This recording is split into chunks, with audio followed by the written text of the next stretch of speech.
Bonjour à tous. Hello, alors pas Aurore, mais c'est bien Félix, ne vous fiez pas au nom. Contrairement aux apparences, ouais. Bonjour Ronan. Hello, c'est cool qu'on échange aujourd'hui, ce midi. Merci à tous d'être présents.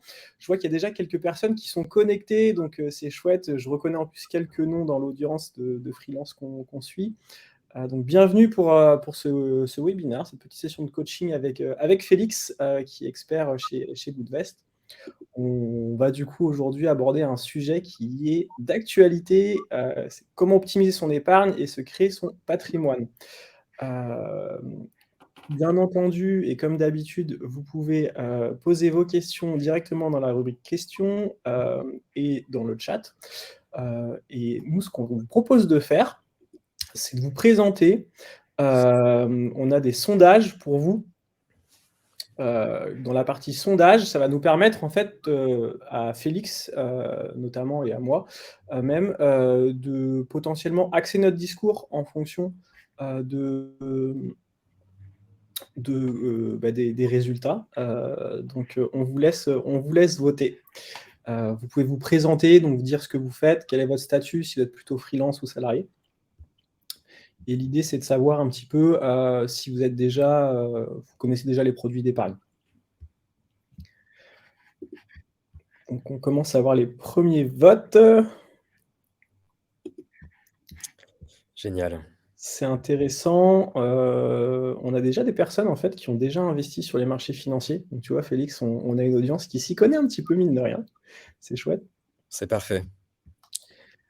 Beaucoup de personnes ont d'épargne d'ailleurs, hein. C'est principalement pour l'instant sur les personnes qui votent. On se rend compte qu'il y en a quand même quelques-uns qui n'ont pas encore de produit d'épargne. Donc on essaie de pouvoir vous donner des bons tips pour bien vous lancer aujourd'hui. Vous allez voir, il y a des petites méthodes assez sympas, et Félix va vous parler de tout ça. C'est très bien si effectivement on a une audience aujourd'hui qui commence à épargner et qui même se projette dans le monde de l'investissement, qui est un peu l'étape d'après, hein, de l'épargne. Épargner, c'est bien, hein. Ça, on le fait globalement, pas tous, mais quand même, la majorité des Français en moyenne épargnent 15% de ses revenus tous les mois. Donc le Français est plutôt un épargnant aguerri, mais c'est pas forcément un bon investisseur. Et donc, effectivement, on va pouvoir balayer ensemble quelques principes, quelques idées qui permettent de bien se projeter dans ce monde assez spécifique de l'investissement, mais évidemment utile. C'est marrant parce que ce que tu dis exactement est reflété dans les sondages. On a beaucoup de personnes qui ont d'épargne et on a un peu plus de personnes qui qui n'ont pas investi, pardon. Ouais. Euh, donc on est pile dedans et on se rend compte qu'on a une population assez novice intermédiaire, donc on va essayer de vous donner vraiment les bons tuyaux pour vous lancer correctement. Pour bien commencer, absolument. Exactement. Alors on vous a demandé de vous présenter, mais je pense qu'on va faire la même chose aussi à notre tour parce que c'est important. Donc moi, Renan, je suis CMO chez Cherrypick. Cherrypick, pour ceux qui ne connaissent pas encore, on est une plateforme, un peu comme une marketplace. On met en relation des indépendants, principalement, enfin des freelances, principalement côté IT, donc beaucoup de développeurs, avec des grands groupes, tous secteurs confondus. Je ne vais pas en parler trop longtemps parce que ce n'est pas le sujet d'aujourd'hui, mais on est une plateforme qui est 100% gratuite. Donc si vous cherchez une mission, allez jeter un petit coup d'œil. Félix, je te laisse te présenter du coup. Et donc, effectivement, je ne suis pas Aurore, je suis Félix et moi, je travaille chez Goodvest. Et Goodvest, c'est donc un gérant d'épargne en ligne. Moi, je m'occupe spécifiquement chez Goodvest de la partie commerciale et accompagnement client. Hein, donc voilà, et Goodvest, c'est une entreprise à mission. De toute façon, il y aura une partie présentation de Goodvest qui est assez jeune, hein, et qui a vocation à proposer des solutions d'investissement qui sont responsables, et véritablement responsables, sans greenwashing. Yes, super. Du coup, on approche, il est déjà 4. On va vous présenter le programme. Donc concrètement, aujourd'hui, on est en 6 étapes. Vous allez voir, c'est assez fluide. Donc on va vous présenter une méthode, quelques conseils en fait, donc vraiment des conseils de pro pour prendre des décisions. On va parler de Maslow aussi, vous allez voir. On fait des petits retours en arrière sur les cours d'éco pour ceux qui en ont suivi. On va vous présenter aussi des outils qui sont plutôt classiques en fait, les produits sur lesquels on a l'habitude de voir, d'entendre parler. Ensuite, on fera un focus sur Goodvest et puis après, on a une petite surprise et la traditionnelle session de questions-réponses. Donc une fois encore, si vous avez des questions, n'hésitez pas à les poser directement dans l'onglet questions ou au contraire sur la partie chat et on essaiera d'y répondre en fin de séance. Écoute, Félix, je pense qu'on est bien. Ouais, on est pas mal, on va y aller et peut-être juste avant de commencer, moi, on n'a pas répondu à une question. En fait, Ronan, j'étais en train de me dire, mais peut-être que les participants se posent la question, c'est quoi l'intérêt et pourquoi optimiser la répartition de son épargne, pourquoi investir? Alors moi, je vois deux enjeux, hein, et vous verrez, ça expliquera un petit peu après tout le déroulé. Mais l'idée d'investir et d'optimiser donc la répartition de son épargne, il y a deux choses concrètes. Alors, une chose qui n'est pas financière et une chose qui l'est. Alors, nous, chez Goodvest, on aime bien commencer par les choses qui ne sont pas financières. Donc, je commence par ça. L'idée, c'est d'abord de donner du sens à votre épargne. Ce n'est pas en gardant de l'épargne sur un compte courant ou un compte sur livret tout à fait random qu'on arrive à donner du sens. Ça veut dire quoi, donner du sens? Ça veut dire financer des choses utiles, l'économie réelle, ou la transition écologique, par exemple.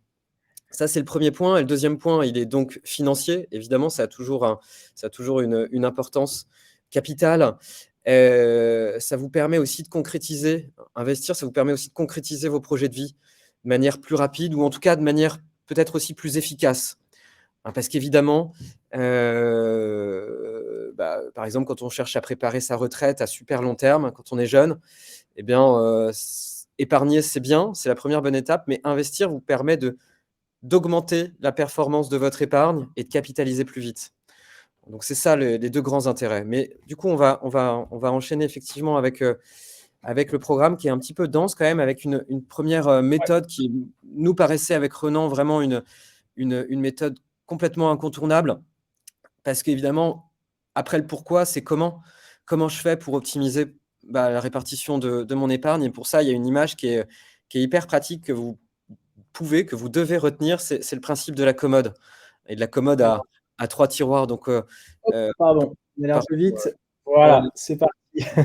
Et donc là, voilà la belle image de la commode à 3 tiroirs. Et en fait, l'idée, c'est d'avoir une approche par projet, comme c'est écrit. L'idée, c'est de comment je fais pour répartir au mieux mon épargne. C'est d'abord de se poser la question, qu'est-ce que j'ai envie de faire avec mon épargne? Est-ce que j'ai envie d'acheter ma résidence principale dans 5 ans? Est-ce que j'ai envie de préparer les études de mes enfants dans 20 ans, de préparer ma retraite dans 40 ans? C'est des exemples complètement standards, random, mais voilà, c'est important de se poser ces questions-là, parce qu'après, de cela découlera une optimisation de cette répartition de votre épargne. Évidemment, l'idée de ces 3 tiroirs, c'est d'avoir une utilité à chacun de ces tiroirs. Le premier, tout en haut, là, sur l'image, vous allez ranger dedans votre épargne qui est à court terme. Parfois, on appelle ça l'épargne de précaution. Donc, l'épargne de précaution, c'est en gros votre matelas de sécurité, qui vous sert à pallier à toutes les charges imprévues que vous pourriez avoir. Et en général, de manière assez standard, on dit que détenir l'équivalent de 3 à 6 mois d'équivalent de revenus en termes d'épargne de précaution, c'est largement suffisant. Donc, ça ne sert à rien d'avoir des milliers ou des dizaines de milliers d'euros sur un compte courant, des livrets, etc. Ce n'est pas utile.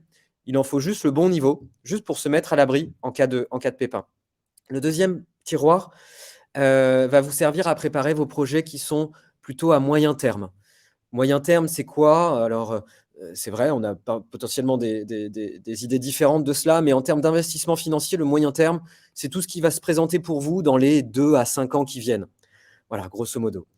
Et troisième tiroir, le long terme, 5 ans et plus, ou même plus exactement, souvent, même 8 ou 10 ans et plus. C'est ça le long terme en termes d'investissement financier. Et bien sûr, après, on va le voir, mais on ne range pas la même chose dans chacun de ces tiroirs. On n'utilise pas les mêmes outils. Et ça, on va le voir juste après, avec, du coup, effectivement, ça, c'était la première étape. La deuxième, c'est effectivement, alors j'ai un peu spoilé en parlant juste avant, mais c'est qu'est-ce que j'ai envie de préparer? Je vous ai remis les exemples ici, voilà, l'achat de la résidence principale dans 5 ans, etc. L'objectif, c'est de se dire, bah, je vais sélectionner les bonnes enveloppes d'épargne, les bonnes enveloppes d'investissement, même plus généralement, pour préparer au mieux mes projets futurs. Par exemple, quand on cherche à préparer sa retraite, on utilise une enveloppe qui s'appelle le plan d'épargne retraite potentiellement, ou même l'assurance vie. Mais on n'utilise pas le plan d'épargne retraite qui est bloqué jusqu'à la retraite, en règle générale, pour préparer un projet à court terme. Ça n'a pas de sens. Voilà, donc l'idée, c'est d'utiliser les bons outils pour les bons projets.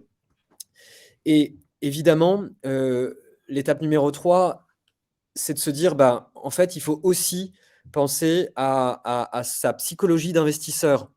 Est-ce que moi, Félix, ou peu importe qui, je supporte le risque inhérent au marché financier? Les marchés financiers, vous savez ou vous savez peut-être pas, mais par exemple, les actions, qui sont les actifs qui sont les plus risqués en général, les plus volatiles, on dit dans notre jargon financier, c'est des actifs qui vont bouger dans le temps à la hausse ou à la baisse. Et donc, il faut être en capacité, quand ça baisse, de le supporter aussi psychologiquement. L'idée, c'est pas que ça vous empêche de dormir. L'idée, c'est que voilà, vous vous projetiez, vous soyez bien à long terme pour placer de manière efficace et optimale votre épargne. Donc, c'est toujours une question hyper importante d'adapter évidemment ses placements à sa tolérance au risque. La grande idée par rapport à l'horizon de placement, c'est de se dire, plus j'ai un horizon de placement qui est court, plus je dois être prudent avec mon épargne et l'investir pas ou peu. Et au contraire, plus j'ai du temps devant moi, plus je vais pouvoir me permettre d'aller chercher justement une plus forte exposition à ces actifs risqués, par exemple les actions, qui sont en fait le moteur de la performance à long terme et qui vont avoir tendance à avoir un niveau de risque qui se dilue dans la durée. C'est pour ça que plus mon horizon est long, plus je peux me permettre d'être exposé aux actifs les plus risqués, qui sont les plus performants, enfin en tout cas qui vont avoir le potentiel de performance le plus important. Et plus, en revanche, mon horizon de placement est court, moins j'ai de temps devant moi, plus il faut être prudent et peu exposé à ces actifs risqués et volatiles. Du coup, si on traduit ça en fait par des exemples concrets, vous allez voir, il y a déjà des solutions qui existent entre les tiroirs. Donc, je te laisse continuer, Félix. Ouais, exactement. L'idée, c'est de vous donner ici les bons outils, hein. Dans chaque tiroir, qu'est-ce que je range? Donc, dans votre tiroir court terme, pour votre épargne de précaution, ou même plus globalement, au-delà des 3 à 6 mois d'équivalent de revenus, il faut aussi ajouter à votre épargne de précaution le niveau d'épargne dont vous allez avoir besoin de manière certaine dans les 6, 12, 18 mois qui viennent. Si par exemple, vous savez de manière certaine que vous allez avoir, je ne sais pas, des travaux à financer dans le courant de l'année, bah ça, il faut aussi le ranger dans votre épargne de court terme, en plus de votre matelas de sécurité des 3 à 6 mois. Quel outil j'utilise? Les livrets traditionnels, hein, livret A, livret de développement durable. Vous pouvez aussi utiliser l'assurance vie, qui est une enveloppe qui n'est pas bloquée, hein. Parfois, on a tendance à croire qu'il y a un blocage de l'épargne de l'assurance vie. De moins en moins, j'en suis très content, mais historiquement, c'était le cas. Mais il n'y a pas de blocage, jamais, hein, dans l'assurance vie. C'est disponible en partie ou totalement à tout moment. En revanche, dans l'assurance vie, vous savez ou vous ne savez pas, mais il y a 2 grandes familles de supports sur lesquels on peut placer son argent. Il y a un support garanti que les assureurs appellent le fonds euro. Les assureurs, ils ont le don pour trouver des noms qui sont toujours très compliqués, mais en gros, le fonds euro, c'est le support garanti de votre épargne dans l'assurance vie. Et deuxième jargon assurantiel, les unités de compte. Deuxième grande famille de supports sur lesquels vous pouvez placer votre épargne. Les unités de compte, c'est tout simplement les fonds d'investissement non garantis investis sur les marchés financiers. Hein, et donc là, typiquement, quand vous utilisez l'assurance vie dans le premier tiroir, il faut être super prudent. Avoir une grande proportion de fonds euros, par exemple, hein, ou d'actifs très prudents, mais pas d'actions en tout cas. Il faut, ou pas ou peu, il faut avoir au maximum 20 à 30% d'actions dans une allocation court terme. Vraiment grand maximum. C'est même pas forcément toujours adapté si c'est à 3-6 mois. Si c'est 2 ans, pourquoi pas, mais si c'est 3-6 mois, pas forcément. Moyen terme, ici, on va ranger des enveloppes d'épargne et d'investissement qui proposent un niveau de diversification qui est fort. Hein, donc, par exemple, une assurance vie, effectivement, où là, vous allez pouvoir vous dire, sur 3 à 5 ans, par exemple, qui est mon horizon long terme, ou 2 à 5 ans, moyen terme, pardon, je vais pouvoir ouvrir un contrat d'assurance vie, c'est approprié. Mais en revanche, il faudra que j'ai une exposition aux actifs les plus risqués, encore une fois, ces fameuses actions, qui est relativement contenue. Hein. Aller vers des profils 2 ou 3 gouttes veste, hein, je vous parlerai un peu de nos profils de risque plus tard, mais voilà, ça vous donne une idée, avec maximum 50 à 60% d'actions, grand maximum. Et pour la partie long terme, là, on va retrouver plus de possibilités en termes d'investissement. Hein, vous avez des enveloppes connues, l'assurance vie toujours, le PER, le PEA, le compte titre ordinaire. Il y a beaucoup d'acronymes. PEA, c'est plan d'épargne en action. CTO, c'est compte titre ordinaire. Tout ça, c'est des enveloppes d'investissement et qui permettent d'avoir accès à une proportion importante d'actifs risqués en portefeuille et donc de mieux faire fructifier son argent dans la durée. On peut aussi avoir la présence d'actifs qui nécessitent des horizons de placement qui sont longs, hein, par exemple de l'immobilier. Alors, de l'immobilier pas physique, bien sûr, dans un contrat d'assurance vie, mais de l'immobilier dématérialisé, papier. Hein, c'est ce qu'on appelle en général les SCPI, Société civile de placement immobilier, ou même des SCI. Enfin voilà, il y a plusieurs formats différents. Et pour vous donner un ordre d'idée, vous voyez, je vous ai mis aussi les rendements potentiels attendus. À court terme, on ne prend pas de risque. Donc, on ne peut pas attendre un rendement qui soit très élevé, entre 0 et 3%. Hein. D'ailleurs, le livret A, c'est d'actualité. On en parlait avec Ronan juste avant de commencer le live. Le livret A et le livret de développement durable passeront à 3% au 1er février de rendement. Donc, ça commence à être pas mal. Bon, au regard de l'inflation actuelle, ce n'est pas non plus la seule solution qu'il faut choisir, mais c'est bien pour votre épargne de court terme. Moyen terme, vous pouvez attendre des rendements compris entre 2 et 5%. Hein. C'est beaucoup déjà, 5% quand on a des allocations même diversifiées, voilà, c'est beaucoup. Et en revanche, à long terme, quand on maximise la proportion d'actifs risqués, d'actions en portefeuille, on peut s'attendre à des performances qui vont être de 7 à 8% par an. Globalement, sur les 30 dernières années, hein, c'est la performance des marchés actions au niveau mondial, c'est 7% en moyenne par an, net de frais. Donc, c'est ce que vous êtes en droit d'attendre d'une allocation, d'un investissement sur lequel vous prenez du risque. Ok, bon déjà c'est super intéressant et puis on se rend compte qu'en réalité, donc il faut d'abord avoir une réflexion personnelle en amont de tout ça. Donc vous voyez qu'il y a déjà en fait des solutions potentielles. On peut se diriger vers certains types d'épargne, certains produits. Et l'idée c'est de pouvoir aussi vous aider en fait à prendre les bonnes décisions. Et pour cela, Félix a 2 conseils pour vous qu'on va aborder tout de suite. Donc je te rends le micro. Ouais, merci Renan. C'est 2 conseils qu'on n'a pas forcément l'habitude de voir. Hein, en tout cas, moi je trouve hyper intéressant. Et c'est 2 lois. Alors, désolé, c'est peut-être très juridique comme démarche, mais ça reste des lois. Alors, c'est des lois mathématiques en réalité. Donc, c'est un peu différent. Mais d'abord, la loi de Pareto, vous la connaissez peut-être. La loi de Pareto, on l'appelle parfois la loi de 80-20. Et ça vous concerne peut-être d'ailleurs dans vos business, si vous êtes indépendant ou freelance, ce qui est probablement le cas là dans l'audience. Vous avez parfois, je ne sais pas moi, 20% de vos clients qui représentent 80% de votre CA. C'est ça la loi de Pareto. Et en termes d'épargne et d'investissement, cette loi de Pareto, elle s'applique également. En fait, il y a seulement 20% du panel de décisions que vous pouvez prendre qui vont impacter, qui vont vous permettre de maximiser l'efficacité de votre investissement et de votre prise de décision à long terme. 20% de ces décisions qui vont représenter 80% de votre résultat, en quelque sorte. Et donc ça, c'est vraiment game changer, parce que si vous vous focalisez sur les autres questions, en fait, ça n'aura pas beaucoup d'effet pour faire fructifier votre épargne à long terme. Et dans ces 20% de bonnes décisions, en tout cas de sujets qui sont vraiment game changer à long terme pour votre épargne, J'en ai listé, j'ai listé les principales.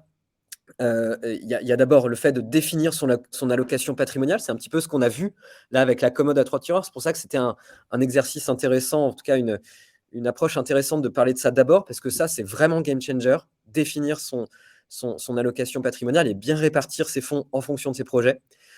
Vous allez avoir aussi le fait d'investir sur des fonds de qualité. Alors là, c'est très large, des fonds de qualité, mais j'ai mis quelques exemples.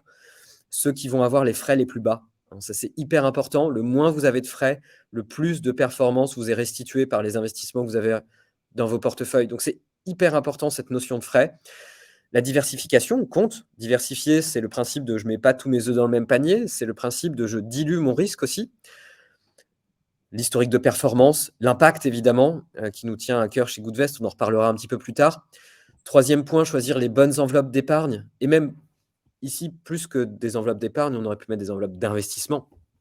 L'assurance vie, le plan d'épargne retraite, le PEA, sont des enveloppes qui vont avoir des particularités fiscales. D'ailleurs, on les appelle souvent des enveloppes fiscales dans notre jargon aussi. Vous étonnez pas si vous retrouvez ça plus tard. Des enveloppes fiscales parce qu'elles permettent de faire fructifier son épargne à l'abri de la fiscalité. Et ça aussi, c'est hyper important parce qu'évidemment, quand vous investissez et que vous n'avez pas de frottements fiscaux, eh bien, évidemment, ça vous permet un levier pour capitaliser qui est plus fort dans la durée. Choisir les bons distributeurs ou courtiers pour ces enveloppes.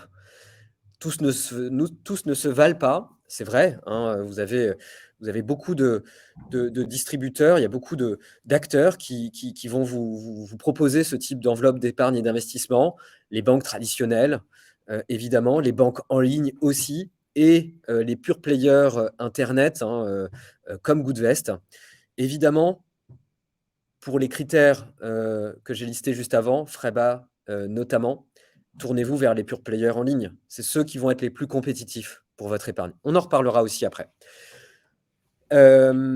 Et dernier point, éliminer au maximum ce que j'appelle les biais comportementaux ou les biais cognitifs, appelez ça comme vous voulez. Ça, c'est la partie psychologique liée à l'investissement.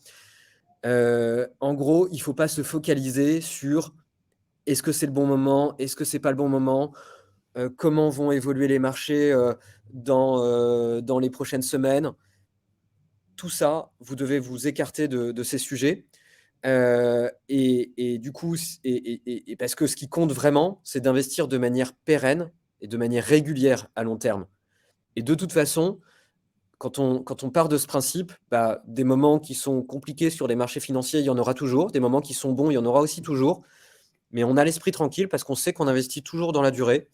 Et voilà. Et si on n'est pas capable de le faire seul, ce qui est souvent le cas, parce qu'on n'a pas tous quand même le bon niveau de connaissance des fonctionnements des marchés, et on n'a pas non plus le temps, c'est hyper chronophage de gérer un portefeuille de titres dans un contrat d'assurance vie ou un plan d'épargne retraite, et ben on se dirige vers la gestion pilotée. Et ça permet aussi de se dégager de ces biais cognitifs ou comportementaux, parce que évidemment, quand on se fait accompagner par un expert, et ben l'expert, il ne va pas réagir à chaud quand les marchés baissent. Il va analyser de manière précise les indicateurs macroéconomiques à votre place, etc. et prendre les bonnes décisions d'investissement dans la durée. Donc voilà, pas de biais psychologique. Faites-vous accompagner, vous gagnerez du temps et ça sera plus efficace dans la durée. Et donc, on a une seconde loi, du coup, qui est la loi des 72. Est-ce que tu peux nous expliquer un petit peu comment ça se passe? Ouais, la loi des 72, elle est hyper intéressante aussi parce que parfois, même souvent, et même moi d'ailleurs, jusqu'à il y a peu de temps, je ne connaissais pas cette loi des 72 jusqu'à il y a très très peu de temps. Et on se dit, mais ok, ça me rapportera quoi de plus d'avoir un placement à 2% ou un placement à 6% ou un placement à 10%? Qu'est-ce que ça change? Eh ben, pour voir ce que ça change, on applique la loi des 72. Et elle permet de savoir, en fait, en combien de temps vous pouvez doubler votre capital. Et ça, c'est hyper intéressant parce que vous voyez, typiquement, pour votre placement à 2%, si on applique cette loi des 72 et qu'on divise 72 par 2, ça fait 36. Et 36, c'est le nombre d'années qu'il vous faudra pour doubler votre capital si votre placement est à 2%. Au contraire, si vous avez un placement à 10%, par exemple, eh bien, si vous divisez 72 par 10, il vous faudra 7 années, un peu plus de 7 années, 7,2 années, pour doubler votre capital. Donc, vous voyez que vous pouvez aller beaucoup plus vite, potentiellement, grâce à une prise de risque qui est plus forte et qui vous permet un potentiel de rendement qui est plus important. C'est un bon moyen de se projeter, de se dire, mais OK, concrètement, ça veut dire quoi dans les années futures, ce placement à X% de rendement potentiellement? OK, c'est super intéressant. Effectivement, ça permet de se projeter comme tu l'as dit. On en parlait en intro tout à l'heure, on voulait aborder la pyramide de Maslow aussi avec vous. Je m'y attendais pas, je vous avoue, quand on a préparé le document, le support. Je te laisse nous expliquer tout ça du coup, Félix. Ouais, désolé, on passe de lois mathématiques à des, Des à grands des principes sujets, généraux, mais c'est économiques. intéressant. On est un petit peu de retour à l'école, donc voilà, peut-être pour ceux qui sont à la maison avec leurs enfants, mettez vos enfants devant l'écran, comme ça fera école, pendant cette journée de grève. Mais en tout cas, non, pardon, pour reprendre le fil, la pyramide de Maslow en économie, vous la connaissez probablement. Et en fait, elle peut s'appliquer à la répartition de votre épargne. Hein, et ça, j'ai mis la source, j'ai trouvé ça sur l'excellent site de Avenue des investisseurs. Et voilà, ça vous permet de vous rendre compte de la base de la répartition de mon épargne. C'est d'abord me poser la question de ma résidence principale. Est-ce que je loue ou est-ce que j'achète? On ne va pas aborder le sujet, hein, c'est assez complexe et long, mais ce n'est pas tellement notre sujet aujourd'hui. Et ensuite, étape par étape, je passe des fondations au mur jusqu'au toit. Et donc, quand on commence par le mur, on commence par l'épargne de précaution. Hein, voilà, c'est la première partie, la première commode de tout à l'heure. Ensuite, on s'attache à regarder, par exemple, s'il y a un fonds euro qui est plus pertinent que l'autre dans l'assurance vie. Et ensuite, quand on optimise réellement la répartition de son épargne, on s'attache à regarder comment j'organise ma poche action, ma poche immobilier, etc. Et quand je termine par le toit. Et le toit, ça représente une toute petite partie, hein, de mon patrimoine. C'est tous les investissements qui vont être les plus... ici, ils sont nommés comme exotiques, mais on peut aussi dire qu'ils sont atypiques ou risqués, voire très risqués. C'est tout ce qui concerne le crowdfunding, les cryptos, l'or, etc., le forex, ce type de choses. Ou même, des achats de tableaux, d'œuvres d'art, de montres de luxe. Tout ça, ça va dans cette partie-là. Donc il faut effectivement avoir des fondations solides, et construire en fait, avoir une certaine logique en fait dans son approche, ce qui, vous permet en fait d'aller donc de répartir, les risques en réalité quelque part. Donc c'est hyper intéressant. On a prévu aussi un petit exemple en fait pour que vous puissiez voir après ce que ça pourrait donner. Donc je te Ouais. laisse commenter tout ça du coup, ouais. Oui, oui, là, pour le coup, très, très rapidement, ça rejoint un peu la pyramide de Maslow, là, sous forme de camembert. Alors, concrètement, c'est quoi un patrimoine diversifié? Qu'est-ce que ça peut être? C'est un exemple assez standard parce qu'évidemment, ça peut évoluer en fonction de son âge, de sa situation professionnelle, de son attirance ou de son appétence au risque et de ses projets. Mais de manière assez standard, voilà à quoi ça peut ressembler, un patrimoine diversifié. On a 30% d'actions, on va avoir des obligations aussi en portefeuille. Alors, pour rappel, action, c'est vous détenez les parts du capital d'une entreprise. Obligation, vous détenez en fait de la dette. Vous êtes créancier d'un acteur économique. Ça peut être une entreprise, ça peut être aussi un État. Vous savez, l'État français, par exemple, se finance avec de la dette et émet des obligations. C'est ça une obligation. Et vous pouvez en être propriétaire, ce qui vous permet d'avoir un rendement en contrepartie. Super. Et donc Le private equity, on n'en a pas parlé, c'est une classe d'actifs qui est aussi très risquée. C'est des investissements en actions, mais en actions non cotées.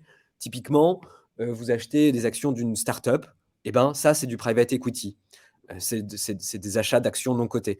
L'immobilier, souvent incontournable dans une allocation patrimoniale diversifiée, c'est un actif qui est par ailleurs très apprécié par les Français historiquement et encore aujourd'hui de manière générale. À juste titre probablement, enfin, je donne mon avis, mais voilà. Et après, les liquidités et tout ce qui concerne les investissements alternatifs. Ouais. Donc on continue et alors un sujet d'actualité, hein, forcément, notamment aujourd'hui, mais on a 2 outils pour vous pour préparer au mieux votre retraite.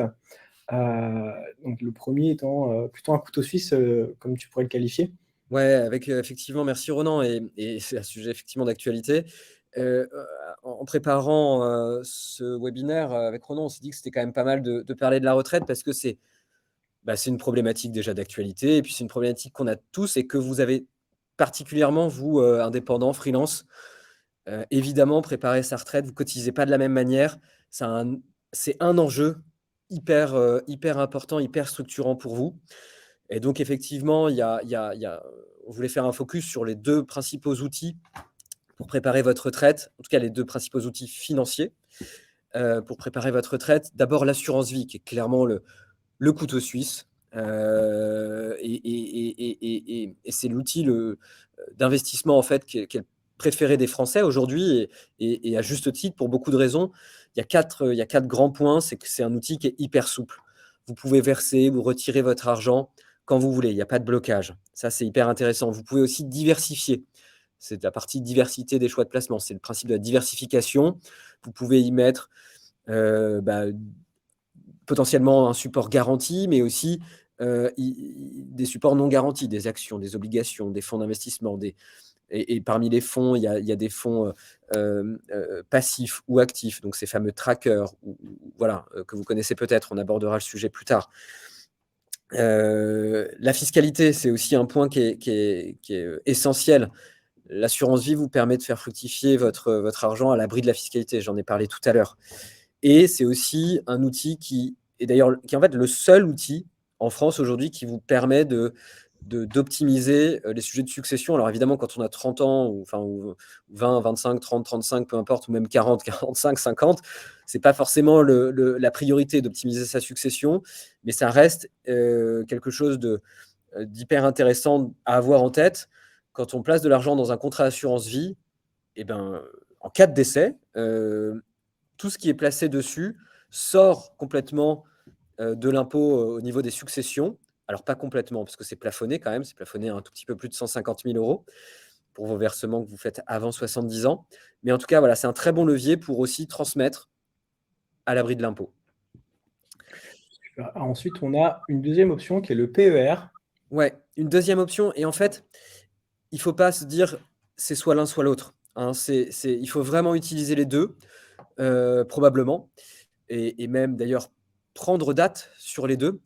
Cette notion de prise de date, c'est encore du jargon et je suis désolé, j'en emploie beaucoup aujourd'hui, mais c'est l'idée de dire j'ouvre le plus tôt possible ces enveloppes parce que, comme je l'ai dit, elles ont des particularités fiscales, mais ces particularités fiscales, elles se débloquent au bout d'un certain temps, hein, au bout de 8 ans, par exemple, pour l'assurance vie. Et donc, le plus tôt vous ouvrez, le mieux c'est, parce que le plus tôt, vos enveloppes sont mûres fiscalement parlant.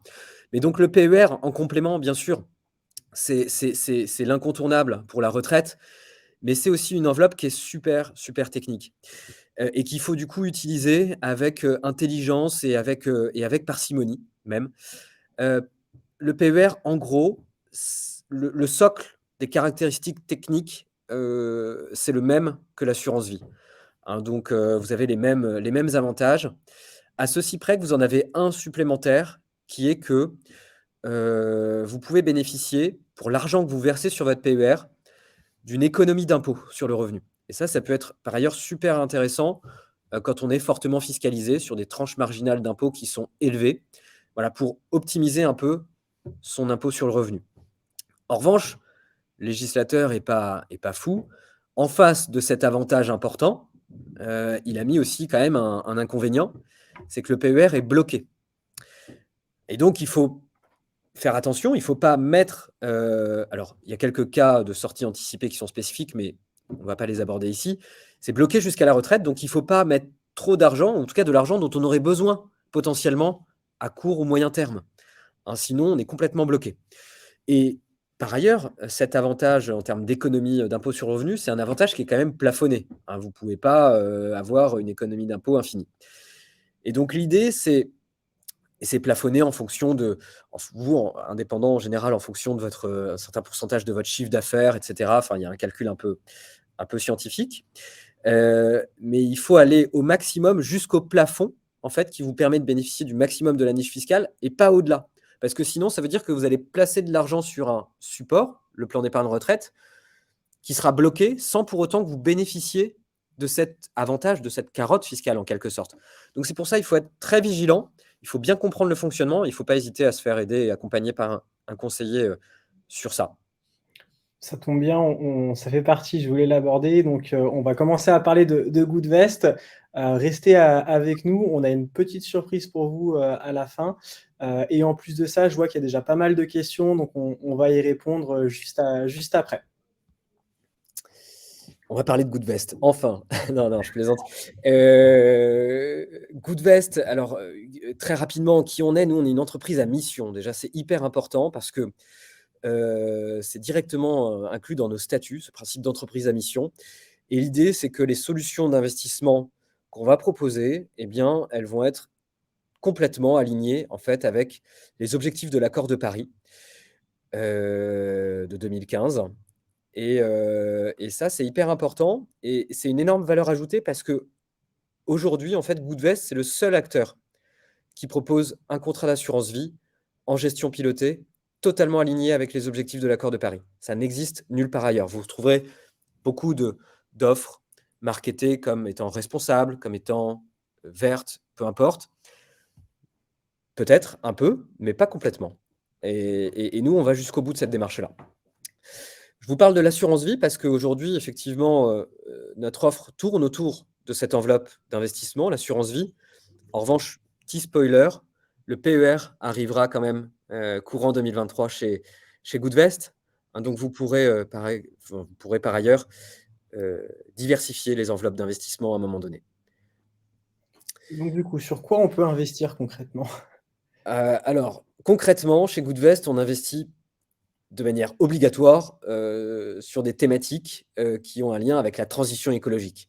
C'est quand même le cœur du sujet chez nous. Hein, et donc, l'idée, c'est de construire des portefeuilles qui vont respecter ces objectifs décrits par l'accord de Paris, hein, pas plus de 2 degrés de trajectoire de réchauffement climatique horizon 2100, mais en même temps aussi de maximiser la diversification des portefeuilles de nos clients. Et donc, en fonction des niveaux de risque qui sont choisis par nos clients, on va retrouver une diversité d'actifs dont j'ai parlé tout à l'heure, d'actions, d'obligations notamment, hein, qui permettent d'aller chercher de la performance dans la durée. Vous pouvez aussi personnaliser, et c'est un des points forts de notre offre, c'est la possibilité de personnaliser, vous voyez, avec d'autres thématiques qui sont listées, là, emploi et solidarité, accès à l'eau, etc. L'idée, c'est d'accentuer le niveau de diversification de son profil de risque en fonction de sujets pour lesquels vous avez des convictions particulières ou qui vous sont chers, peu importe. Et donc voilà, une épargne sur mesure, comme on l'a qualifié. Et du coup, c'est aussi une épargne engagée. C'est aussi une épargne engagée. J'ai commencé à en parler et peut-être pour aller plus loin dans la méthodologie d'investissement Goodvest, l'idée, c'est d'abord de sélectionner que des fonds qui vont être labellisés. Peut-être que vous avez déjà entendu parler de ça. Ou si ce n'est pas le cas, en tout cas, l'idée, c'est que les fonds d'investissement en actions ou en obligations, aujourd'hui, peuvent avoir des labels qui garantissent le caractère vertueux de ces fonds d'investissement. Vous en avez plusieurs. Vous avez le label Greenfin, le label ISR, qui est probablement le plus connu. Le problème, c'est que tous ces labels ne se valent pas hein, en termes de méthodologie. Il y a des labels qui n'excluent pas un certain nombre de secteurs parmi les plus néfastes. Typiquement, ce n'est pas parce que vous avez un fonds ISR que vous n'allez pas retrouver une major pétrolière à l'intérieur. Et ça, en termes de trajectoire de réchauffement climatique, ce n'est pas ce qu'on fait de mieux. Donc, en fait, ce qu'on a fait chez Goodvest, pour aller plus loin que ces labels, qui sont souvent assez décevants, en fait, c'est qu'on a créé notre propre méthodologie d'investissement et qui est basée sur 2 principaux critères non financiers, avant de passer à des critères financiers, bien sûr, utiles à construire quelque chose d'intelligent financièrement parlant. Les 2 premiers critères non financiers, on exclut tout simplement les secteurs les plus néfastes. C'est-à-dire que nous, on ne sélectionnera que des fonds d'investissement dans lesquels il n'y a pas d'entreprises qui sont investies dans l'extraction et la production d'énergie fossile, dans le tabac, dans l'armement, dans les divertissements pour adultes, et de manière générale dans toutes les entreprises qui violent le pacte des Nations Unies, ça veut dire qu'ils ne respectent pas les droits de l'homme. Donc ça, c'est le premier point, exclusion stricte des secteurs les plus néfastes.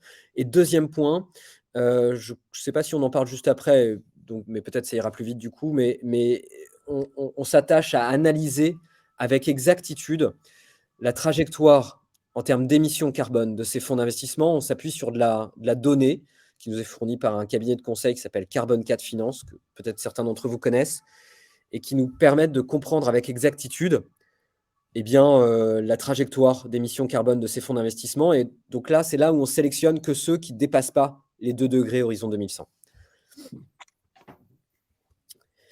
Super intéressant. Et donc, Ouais, je pourrais m'étendre hyper longtemps. Faut que ouais, qu'on arrête. on essaie d'arriver vite à la partie questions pour répondre en live. Effectivement, Ouais. le support de présentation et le replay vous seront partagés. Ne vous inquiétez pas. Et donc là, on a une vue concrète en fait d'un tableau de bord. Tu peux peut-être commenter rapidement. Oui, très rapidement, parce que ça, l'idée, c'est simplement de vous dire que quand vous êtes client chez Goodvest, nous, on vous propose une solution qui est en gestion pilotée. Donc, c'est Goodvest qui s'occupe de tout pour vous. C'est assez confortable, mais ce n'est pas parce que c'est de la gestion pilotée que c'est la boîte noire derrière. Vous avez un tableau de bord qui vous permet de suivre avec beaucoup de précision l'évolution de votre investissement, notamment en termes d'évolution financière, performance, détail de toutes les lignes en portefeuille, mais aussi en termes d'impact, de comprendre voilà, combien de tonnes de CO2 j'émets avec mon portefeuille, qu'est-ce que ça représente en termes de trajectoire de réchauffement, etc. Donc voilà, transparence maximale. Super. Et alors, en plus de ça, on en parlait juste avant ensemble avec Félix. C'est une épargne aussi qui est compétitive parce que forcément, par rapport aux banques traditionnelles, ça change. Ouais, ça change, ça change. On parlait des frais juste avant, on y revient ici. L'idée, c'est que dans le cadre de l'assurance vie ou du PER, même peu importe, vous avez plusieurs types de frais qui peuvent exister. Des frais de gestion, des frais de versement, des frais d'arbitrage, etc. etc. Tout ça, ça peut se superposer, ça peut vous coûter hyper cher, à tel point que ça peut gréver toute la performance que vous avez à long terme. Donc, il faut regarder en précision ces frais et s'attacher à se diriger vers les acteurs qui ont les frais qui sont les plus compétitifs. Globalement, je les ai scindés en 3. Vous avez d'une part les banques traditionnelles, qui vont être les plus coûteux aujourd'hui sur le marché, les plus coûteuses, en tout cas les acteurs les plus chers. En moyenne, 3,5% pour une gestion pilotée en PER ou en assurance vie. Hein, c'est même peut-être une moyenne faible. Ça peut être beaucoup plus que ça, parce que parfois, on a même juste des frais de versement qui vont être compris entre 2 et 5%. Vous imaginez un petit peu la suite en termes de frais de gestion, etc. Les acteurs en ligne, enfin les banques en ligne, elles sont plus compétitives puisqu'elles n'appliquent que ce qu'on appelle des frais de gestion. En revanche, elles prennent beaucoup de rétrocession. Et donc, ça, c'est quelque chose qui est par ailleurs très opaque. Vous ne vous en rendez pas compte. Mais il y a des frais cachés qui sont très importants. Et donc là, en moyenne, on va être chez Boursorama. J'ai cité Boursorama, mais en fait, on aurait pu citer Fortuneo. C'est pareil, toutes les banques en ligne. En moyenne à 2,75% par an de frais. Et pour les pure players en ligne, dont Goodvest, hein, mais ça concerne tous les pure players de la gestion d'épargne en ligne, on va être en moyenne à 1,80. Alors, les meilleurs vont être plutôt à 1,6 ou 1,7. Et voilà. Mais en tout cas, en moyenne, on est à 1,80. Et après, en termes donc, du coup de performance, tu nous as préparé quelques exemples aussi. Je vous ai préparé quelques exemples, effectivement, pour vous donner un ordre d'idée de ce qui était possible d'attendre, en tout cas de ce qui avait été réalisé par Goodvest dans le passé. Alors, sur une période de 5 ans, entre 2017, c'est pas 2017 d'ailleurs, c'est 2016 et 2021. Pardon pour l'erreur, c'est 2016-2021, sur 5 ans. Alors, c'est des performances qui sont, c'est noté backtestées. Ça veut dire que Goodvest est un acteur jeune, n'existait pas en 2016, hein, c'est lancé en 2021. Donc, ce qu'on a fait, c'est qu'on a pris nos allocations et on les a transposées dans le passé. Comment elles auraient évolué si on avait été investi, si le portefeuille de nos clients avait été investi. Et là, ce qui se passe, c'est qu'on voit le profil le plus prudent. En moyenne par an, il aurait rapporté un peu plus de 3,7% net de tout frais. Un profil équilibré, le numéro 3 sur une échelle de 5, il aurait rapporté un peu plus de 7% par an en moyenne, net de tout frais. Et le profil le plus risqué, qui s'appelle le profil audacieux, le numéro 5, il aurait rapporté, lui, plus de 10% sur cette période-là. Bon, il faut faire attention, hein, et c'est noté, les performances passées présagent jamais des performances futures, je le rappelle. C'est hyper important, mais ça permet de se donner une idée du potentiel de performance atteignable pour un niveau de risque donné. Super, et on a un dernier élément à aborder. Après promis, on répond à vos questions. C'est plutôt la gestion, en fait, de tout ça. La gestion, elle est pilotée chez Goodvest. On propose pas d'autres modes de gestion que ça. Vous avez 2 grandes possibilités qui existent aujourd'hui. Soit vous gérez tout seul, comme des grands dans votre coin, ça s'appelle la gestion libre. Soit vous faites confiance à un tiers expert, comme Goodvest, qui vous propose de la gestion pilotée. L'avantage de la gestion pilotée, on en parlait un petit peu tout à l'heure, vous y passez pas de temps, hein, vous prenez pas la tête à comprendre comment fonctionnent les marchés financiers, et cetera, et cetera. Et surtout, vous éliminez les biais psychologiques qu'on a cités aussi tout à l'heure. Le fait de déléguer la gestion de son épargne, c'est aussi le fait de s'assurer que son épargne va être investie de la manière la plus optimale possible à un instant donné, en fonction d'un contexte donné. Et donc, c'est hyper chronophage pour hyper confortable pour ces raisons-là. OK, super. Hem, Avant de passer à la surprise, on a une question pour vous. On aimerait savoir si, ce que vous avez pensé donc de cette petite section de coaching. C'est toujours intéressant pour nous d'avoir ce feedback. Donc, si vous voulez bien mettre dans le chat, vos retours, ce serait hyper intéressant. Et donc du coup, en parallèle de ça, on a une surprise pour vous. Donc, Cherrypick qui est partenaire, avec Goodvest, on travaille ensemble et l'idée c'est, de vous proposer en fait 3 mois de frais de gestion offerts. Donc, vous pouvez, utiliser le code Cherrypick et en plus de ça, c'est là où ça devient hyper intéressant parce que, Goodvest et Félix et toutes ses équipes, se proposent de réaliser un audit patrimonial complet gratuitement avec un conseiller de Goodvest. Donc on vous recommande vraiment d'aller un peu plus loin si c'est quelque chose qui vous intéresse et d'échanger avec eux. Ça vous permettra d'avoir, une vision, un peu plus précise de votre situation. Donc hyper intéressant et on vous encourage à le faire. Sur la partie questions, nous on avait prévu des questions. On en a quelques-unes qui ont été posées, on va commencer par ça, on va répondre à celle-ci. J'ai une première question, d'une personne qui me demande: «Est-ce que les ETF sont considérés comme risqués selon vous? Sur une échelle de 1 à 10, est-ce que tu pourrais nous donner une note?»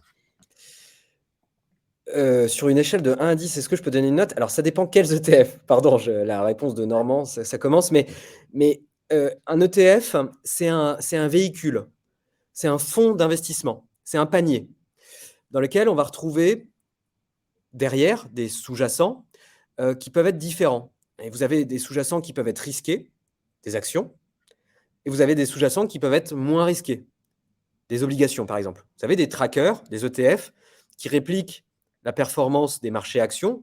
Eux, sur une échelle de 10, vous allez être à 7 ou 8 hein, au minimum en termes de risque. Et vous allez avoir des ETF qui répliquent cette fois-ci la performance des marchés obligataires. Hein, et donc là, vous allez avoir un niveau de risque qui est plus faible, qui va être peut-être de 3 ou 4 sur une échelle de 10 voilà, pour répondre directement après à la question. Mais ça dépend. OK, super. Alors on a une autre question, de Bailey qui nous demande si la solution est ouverte aux jeunes, aux étudiants et voire même aux alternants? Ouais, bien sûr. Alors, d'une manière générale, l'assurance vie, que ce soit chez Goodvest ou ailleurs, c'est éligible à tout le monde. À la fois aux personnes majeures qui ont plus de 18 ans, et aussi aux personnes mineures, hein. D'ailleurs, c'est un produit qu'on a récemment lancé chez Goodvest. Donc, même pour les parents qui potentiellement nous regardent, bah, vous pouvez ouvrir des contrats d'assurance vie directement à vos enfants ou même vous, si vous êtes encore étudiant, et cetera, bah, vous pouvez aussi ouvrir un contrat d'assurance vie à votre nom directement. Vous pouvez commencer hyper doucement, hein, l'assurance vie. Vous n'êtes pas obligé de verser des milliers ou des dizaines de milliers d'euros. Ça peut commencer très doucement à partir de 300 euros. Hein. En l'occurrence, c'est le cas chez Goodvest. Quand vous avez moins de 26 ans, vous pouvez commencer avec un versement initial de 300 euros et puis des petits versements mensuels de 50 euros. Voilà, c'est très bien. Commencez doucement. Super intéressant, effectivement. On avait Hakim qui nous reposait la question par rapport aux frais, donc je pense qu'on y a répondu. Si tu veux repréciser une dernière fois peut-être, Félix? Pour les frais de Goodvest, Ouais, exactement. Alors, chez Goodvest, on applique, nous, qu'une seule typologie de frais, c'est des frais de gestion. Les frais de gestion, pour expliquer, c'est un pourcentage qui est annuel et qui s'applique sur l'encours global qui est géré du portefeuille. Donc, sur tout ce que vous versez, en gros, plus ou moins les gains ou les pertes en cours, latentes. Et donc, ces frais de gestion chez Goodvest, ils sont compris, alors c'est pour ça que j'ai mis 1,8, mais ils sont compris entre 1,7 et 1,9, suivant le profil de risque, suivant la thématique, etc. Disons en moyenne 1,8% par an, maximum et tout compris. Maximum et tout compris, hyper important. L'idée, c'est qu'on est évidemment transparent, on le disait aussi avant. Ça inclut tous les types de frais, à la fois les frais qui vont nous revenir à nous, Goodvest, notre chiffre d'affaires, aussi les frais directement du contrat d'assurance vie, les frais administratifs de l'assureur, et puis les frais des fonds d'investissement qu'on investit à la place de nos clients dans leur portefeuille. Ok, super. On a une question de Pierre qui nous demande l'investissement, en fait, quand on est professionnel, quand on ne se verse pas de dividendes sur un compte personnel, est-ce que tu as un conseil à donner à Pierre et à l'audience? C'est vrai, on a parlé de l'investissement là à titre personnel. En soi, on peut investir dans le cadre de son activité professionnelle, hein, quand on est en tout cas quand on est une personne morale, par exemple.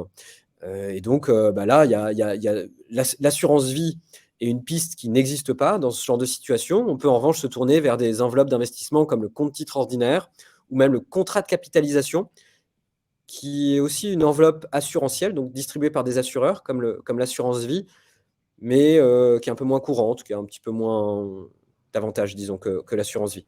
Mais effectivement, il existe des solutions adaptées aussi aux personnes morales et pas que aux personnes physiques. Ok, super.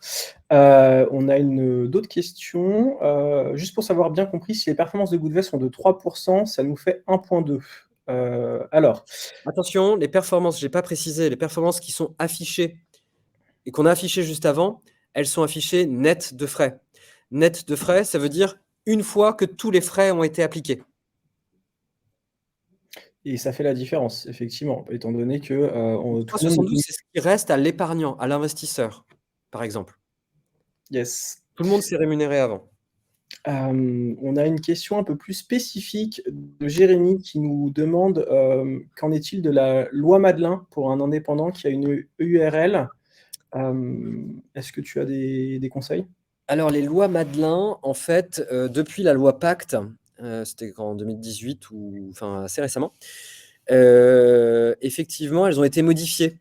Hein, donc, c'est-à-dire que, en fait, les enveloppes d'investissement, loi Madelin, n'existent plus en tant que telles.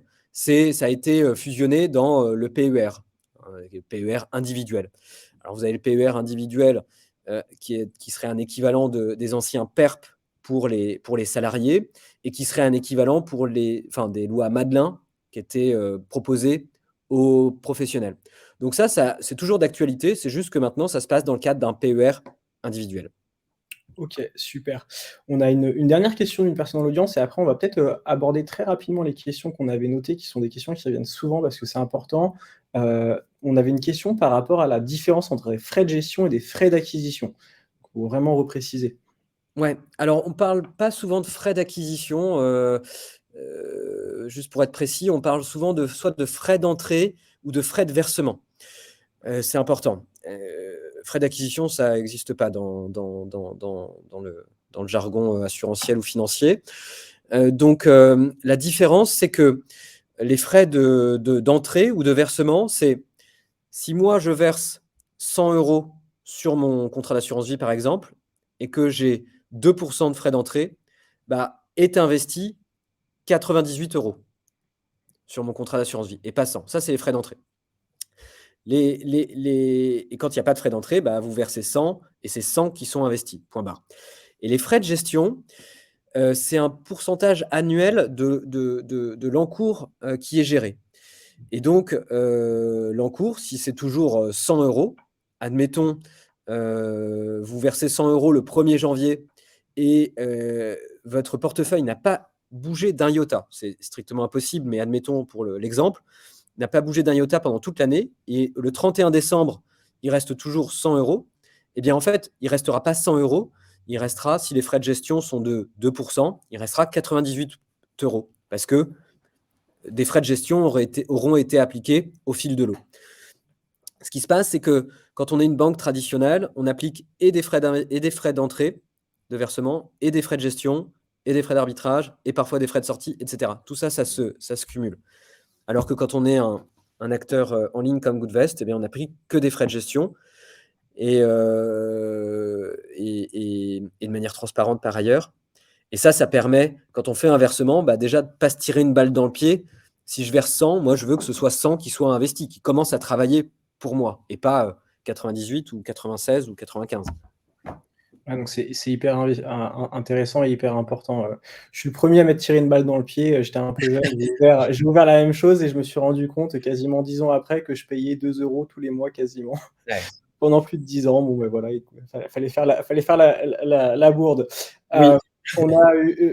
Est-ce que tu as un tip à nous donner, encore un petit conseil sur le versement progressif pour une fois? Comment tu t'organises? Alors, juste sur ça, c'est intéressant de se poser la question, mais il n'y a pas de bonne et de mauvaise solution. C'est hyper important. L'intérêt de verser progressivement, c'est de gagner en fait en tranquillité sur son investissement. Parce que quand on verse un capital potentiellement important à un moment donné et qu'on ne reverse plus, on est exposé en fait au prix d'acquisition à un instant T des titres qu'on a en portefeuille, des actions ou des obligations qu'on a en portefeuille. Et donc, on peut être plus exposé, à court terme en tout cas, à cette notion de volatilité ou de variation des marchés. Quand on verse progressivement, on achète tous les mois ou tous les trimestres, peu importe, à un niveau de prix qui est différent. Ça permet de lisser son investissement dans la durée et de faire qu'il soit plus plat et moins exposé à ces variations, voilà, plus linéaire. Donc, c'est un bon levier en fait de maîtrise du risque du portefeuille, l'investissement progressif. Alors évidemment, ça permet aussi de mettre de l'argent de côté tous les mois de manière indolore. Ça c'est assez limpide, mais c'est un très très bon levier de maîtrise du risque du portefeuille. Mais attention, c'est pas non plus la meilleure solution en termes de performance. C'est-à-dire qu'à long terme, si on regarde un investissement sur une durée d'au moins 10 ans, 10, 15, 20 ans, en termes de performance, statistiquement, ce qui fonctionne le mieux, c'est de verser en une seule fois et de ne pas reverser dans la durée. En revanche, on peut se prendre des frayeurs un peu au début quand on fait ça. Et donc, l'idée, c'est de trouver la meilleure solution pour soi. Est-ce que moi, j'ai envie d'être plus tranquille ou alors je m'en fiche d'être tranquille, j'ai pas peur du risque et ce que je veux, c'est maximiser la performance dans la durée, auquel cas, je rentre en une fois, dès que possible, et j'attends longtemps. OK, très clair. Très rapidement, parce que je vois qu'il est déjà 57. Waouh! Est-ce que c'est le moment d'investir selon toi? Ouais, ça, c'est la question qui revient souvent et elle est normale. Mais encore une fois, voilà, il n'y a pas de boule de cristal, hein, personne ne l'a.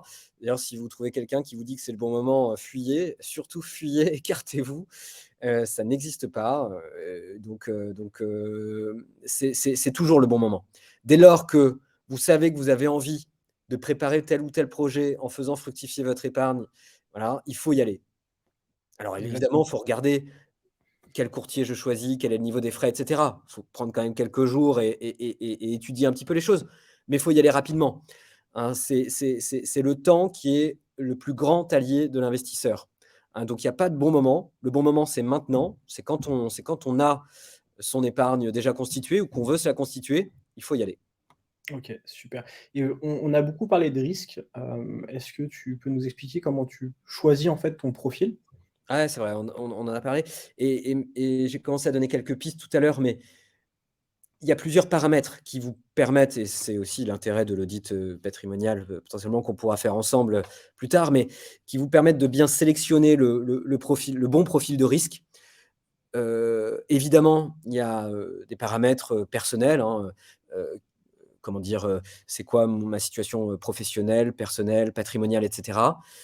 Et il y a des paramètres qui concernent votre projet. C'est peut-être ceux-là presque les plus importants. Et le projet, c'est mon horizon de placement, ma tolérance au risque, mon niveau de connaissance financière. Et donc, en fonction de ces paramètres-là, et principalement de l'horizon de placement, je choisis un profil de risque adapté. Mmh. Encore une fois, si je sais que j'ai besoin d'utiliser les fonds que je place dans 2 ou 3 ans, eh ben, je la joue hyper prudent. Je prends un profil de risque très prudent. Et sinon, si j'ai 30 ans devant moi parce que j'ai envie de préparer plutôt ma retraite, bah là, je choisis un profil dynamique parce que je sais que j'ai suffisamment de temps pour amortir les chocs, amortir la volatilité et le risque de ces actifs-là, et que c'est ceux qui vont me permettre d'accéder à un potentiel de performance le plus élevé dans la durée. OK, super. Bah, écoute, merci beaucoup Félix pour tous ces conseils. Je pense que c'était hyper intéressant et on voit effectivement dans l'audience, certains messages, qui le confirment.